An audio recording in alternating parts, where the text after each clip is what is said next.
Alright, hello everybody. I am doing a bit of a different video than normal today. I'm actually recording this on my phone on my back porch. Right next to me I've got a little hummingbird feeder, so hopefully at some point one of my hummingbirds will swoop down and take a drink out of this feeder. They're not very afraid of people, even when I'm out here talking, so it's definitely within the realm of possibility one flies up and takes a drink while I'm talking. If it does, then definitely including that in the video. So let me know in the comments if you like this type of video and you want to see more of it. I also got a ton of honeybees on the bird feeders out here, so there's a good chance maybe I get stung by a honeybee. There's just a lot of them, probably like 24 honeybees flying around me right now, so let's just hope one doesn't sting me, but if it does, it'll make for good content.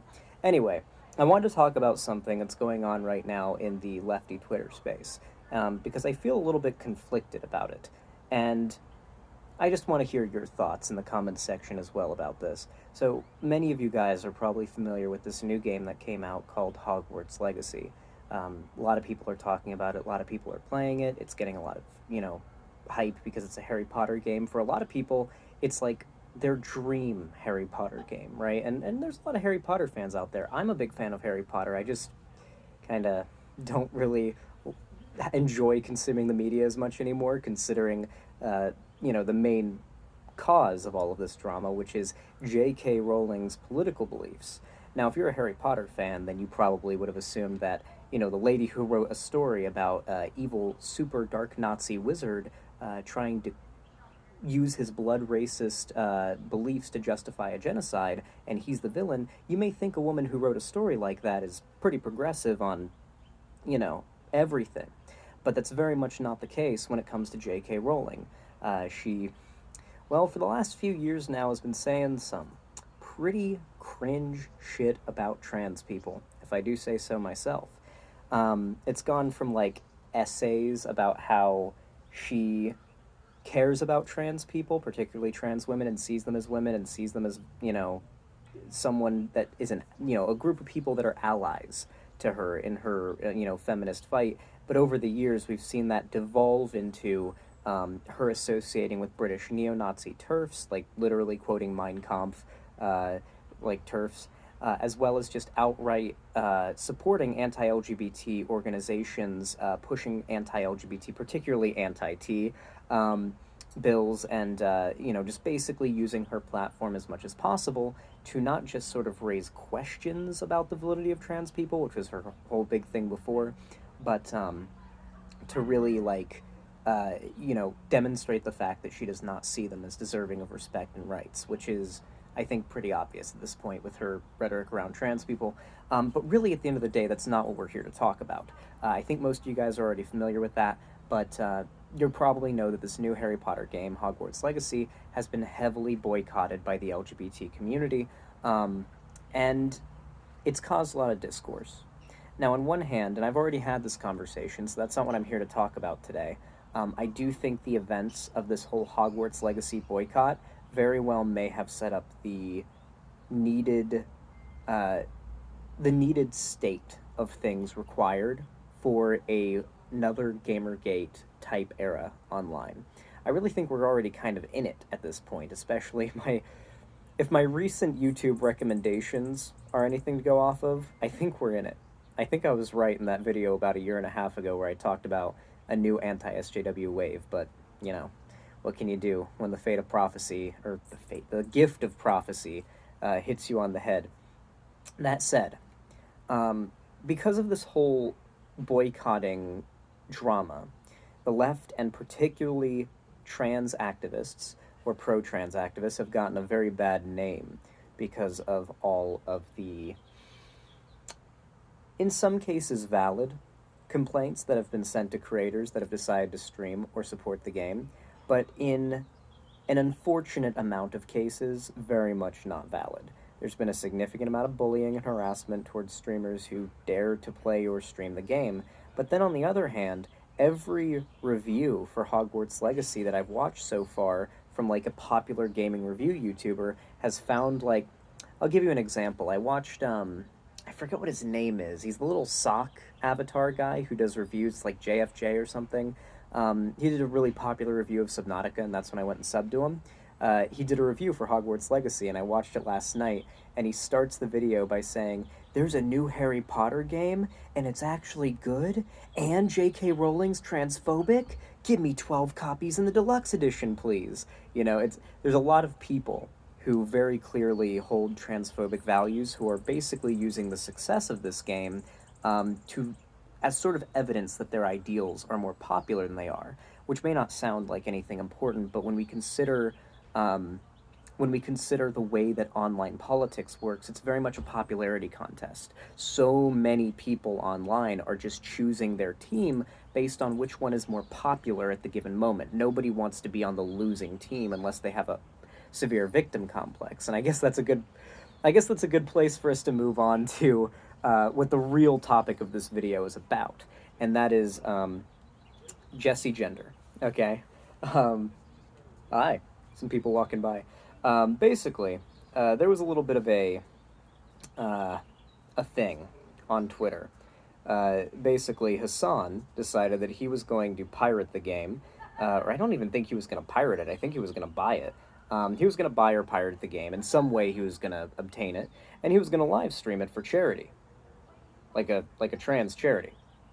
And I think that would be a very positive thing, especially since whether you like it or not, this game right now is literally at the top of the charts. Everybody's talking about it, everybody is playing it, everyone's discussing it. There's no escaping it in terms of the media cycle. And it's, been on top of Twitch as far as games played for a good week now, maybe. It's a big success. And it's unfortunate to me that so many lefties, including Jesse Gender, seemed so dead set on shaming Hassan for doing this, or even suggesting the idea of doing this. The idea that the left needs to abandon the concept of, honestly, not just this game, but even the Harry Potter property to the right, that it is now a turf property, that consuming it makes you transphobic, that, essentially the right owns this piece of media, and I don't like that. I think the idea that Hassan had of live streaming the game for a trans charity is pretty objectively positive win-win situation, transforming the already existing extreme hype for the game into a attention getter for important issues, and even actually raising money for charity in the process really does seem like it was a good idea. But Jesse Gender made a series of tweets and a video responding to uh, uh, Hassan on this, and basically pleading, along with a large amount of her fans, to Hassan not to do this because it would bring more attention to the game, and that he should instead stream some like smaller indie games, right? Made by trans creators, even that could, he could stream that and do a charity stream. I already responded to that video and explained why I thought the takes were bad. I think that video actually went up earlier today, so definitely take a look at that if you want to hear a more in-depth breakdown of those arguments, but that's not really what I wanted to discuss. You see, oh, hey, I got a hummingbird right here. Come here, little guy. Hey. One of these days, we'll get one of them to land on the feeder while I'm recording. Jesse Gender, she put out that video, and it definitely got a good few views, and I responded to it, and I think my response definitely did a good job of breaking down why I think the idea of shaming a content creator into not streaming or playing a game, even if it's for an objectively good cause, makes them, like, in some way a bad activist. And that may seem like an uncharitable interpretation of Jesse's video, but I mean, a lot of people in my chat, trans people in my chat, were telling me they watched the video and felt like Jesse was arguing they would be a bad representation of the trans community if they bought the game or consumed any Harry Potter products. And I don't think that's the kind of message that any lefties' videos should be sending out. Like that consuming a popular, video game property makes you a bad, example of a trans person. It just doesn't seem like that's the kind of vibe you want people to be getting out of a video like that. Now, I want to clarify that I don't believe that Jesse Gender is a dishonest, like, woke scold or whatever. I do think this is her genuine opinion, and unlike a lot of other lefty content creators in this space who will couch very clearly spite-filled, vitriolic lies about a content creator they want to take down with some sort of woke-sounding criticism, this does seem like a genuine, message from Jessie Gender about her opinion and how she truly feels, which is why I am so torn about what has happened in the last couple days. Um, Jessie Gender went on to have another bit of a cringe take about the Say Her Name hashtag. I already talked about this, but a young trans woman by the name of Brianna Ghey was murdered in the UK. She was 16 years old. She was a child. And she was brutally, in the words of the police department investigating, brutally attacked and stabbed to death. And her body was found in a park. It was a disgusting fucking murder. A lot of social media has been talking about it. A lot of the trans community online has been sort of mourning her because her murder is sort of a representation of the state of the vitriolic hatred against the trans community that has been spreading throughout the West, and especially as of late. And so I think, you had a lot of people on Twitter who were using hashtag Say Her Name in response to quite a few, hey little hummingbird guy, quite a few social media outlets essentially refusing to refer to Brianna Ghey by her true name. They were dead naming her, or they were, in some cases, not even mentioning that she was trans. There was some really weird and bad coverage of...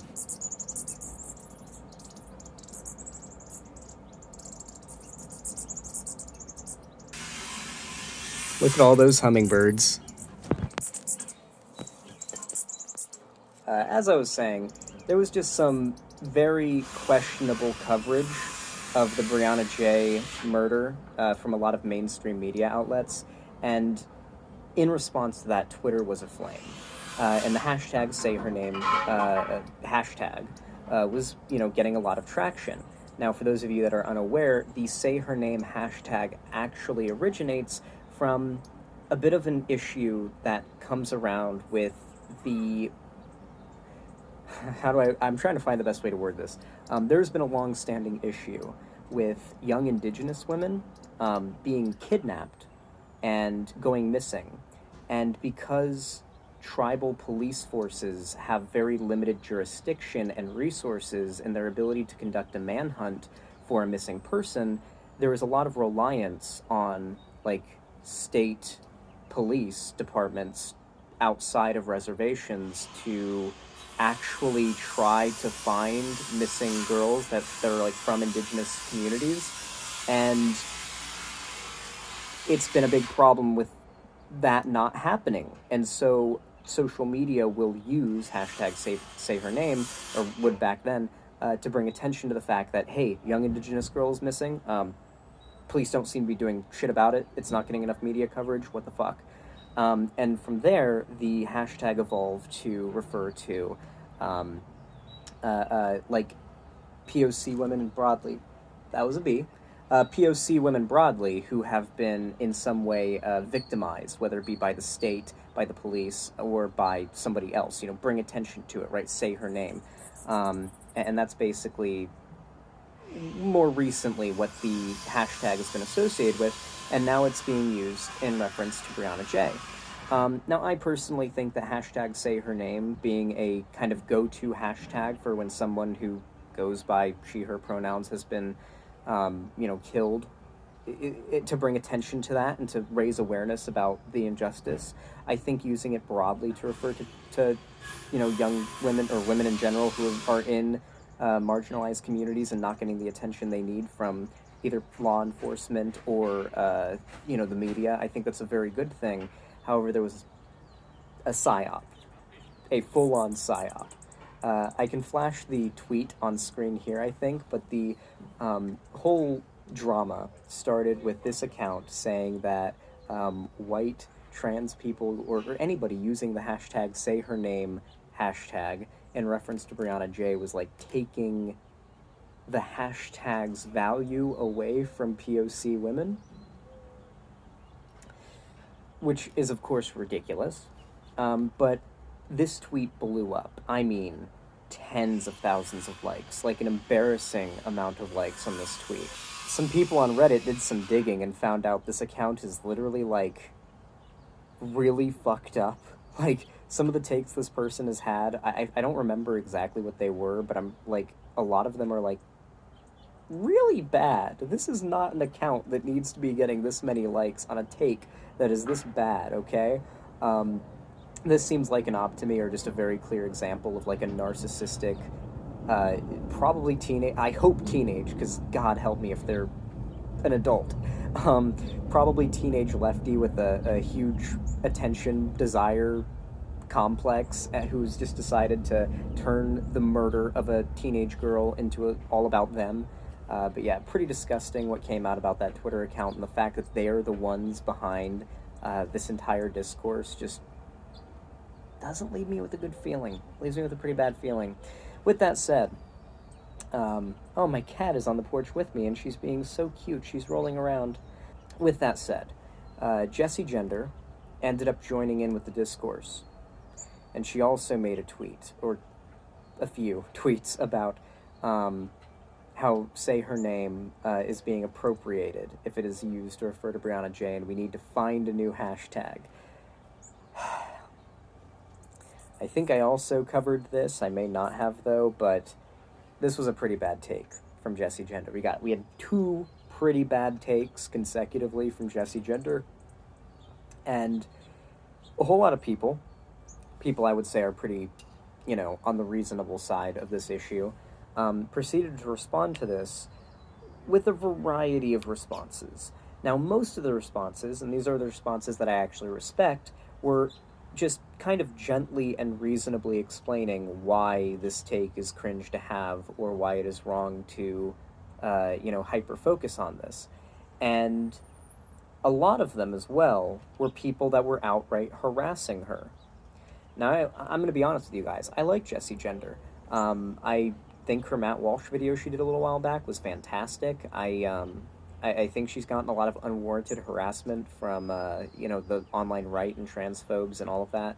And so it really upsets me on a personal level to see somebody like Jessie Gender, who I do know isn't a dishonest, bad faith actor, who just has some certainly emotionally driven, unproductive takes as of late, getting as much harassment as she is. And she is getting harassment, so much so that, much like Lindsay Ellis, she had to take a break from the internet because the amount of shit she was getting for what she had said was so bad. And while she was cringe in these takes, I really don't think this type of harassment is warranted. I mean, Thought Slime or Sophie from Mars, these are people who've demonstrated they're dishonest actors who are willing to lie and slander people they don't like.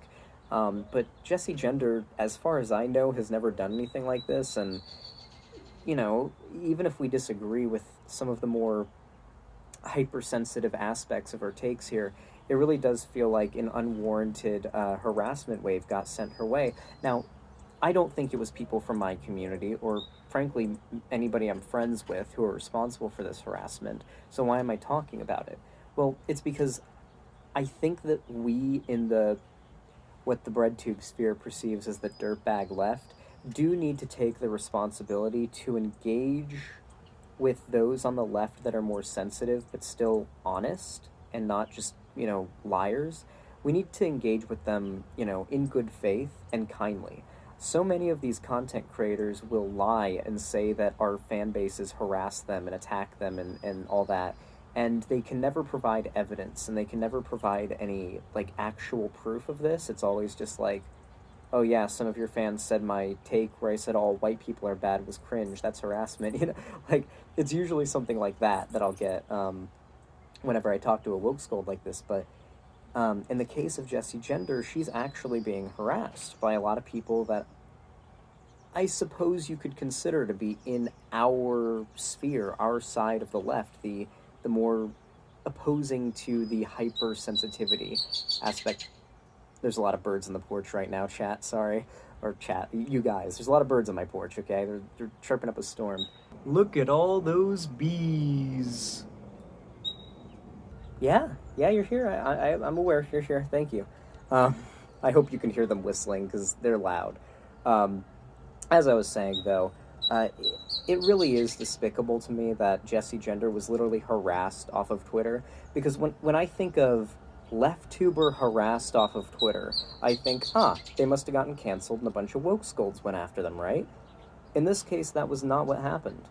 And I hate that in this instance, it feels like that side of the left has a point, that there are people on the left who are overly toxic and try hard their edginess and will harass a trans woman over a take that's just kind of cringy and unproductive, you know? That's not what I think warrants the type of response that will often give woke scolds. I think that woke scolds are people who are abusive and narcissistic and self-centered and aggressive. And how are the bees that loud? Oh, that's a woodpecker. I have legit turned my porch into an aviary. Ah, his head is all red and everything. That's a pretty woodpecker. What a good spotting. Hey, little buddy. Wanna come down?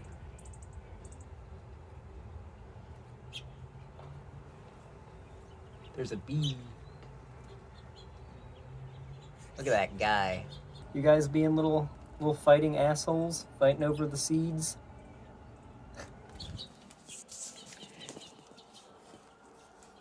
This is gonna be hell for my editor to work on, or maybe this video will come out great. If you guys like this video, then please tell me. I think the little cutaways for animal bits are actually pretty fun. This is like a little sneak peek of what the quail arc in Seattle is gonna be like.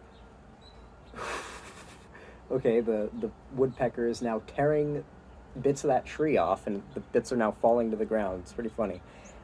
Anyway, it's really despicable to me that so much harassment has gone towards Jessie Gender on this. I get that her take was cringe on both these issues, but I think that if you're one of the people who's watching this that, you know, needed to hear this, I want you to know that, like, I don't endorse this type of behavior. It upsets me, even if the take was cringe, and I almost feel bad for making my response videos.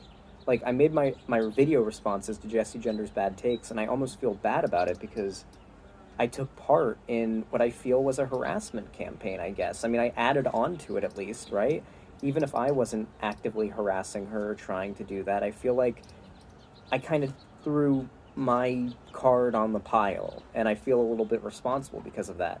So, yeah, with that said, if you, you know, have a take on this or you have some thoughts, hey, hi, little buddy, it's a little mourning dove.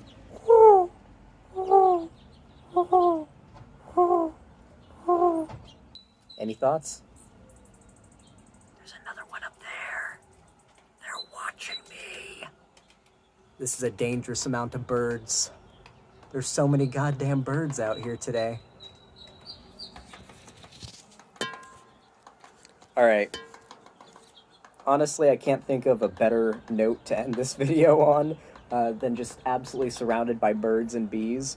So yeah, if you enjoyed this video, please let me know. I really want to hear your thoughts about this Jessie Gender situation, her getting harassed for having some cringe takes. And I agree they're cringe, but I just don't agree with the harassment, and I wanted to get my thoughts out on this. So yeah, go ahead and let me know what you think in the comments about this whole situation, and please tell me what you think of these back porch bird phone rant videos. If you like them, then I will absolutely do more of these on days that I don't stream, because this is pretty fun. So yeah, you know what to do if you enjoyed this video. Like, comment, subscribe, all of that, and yeah, I'll see you next time.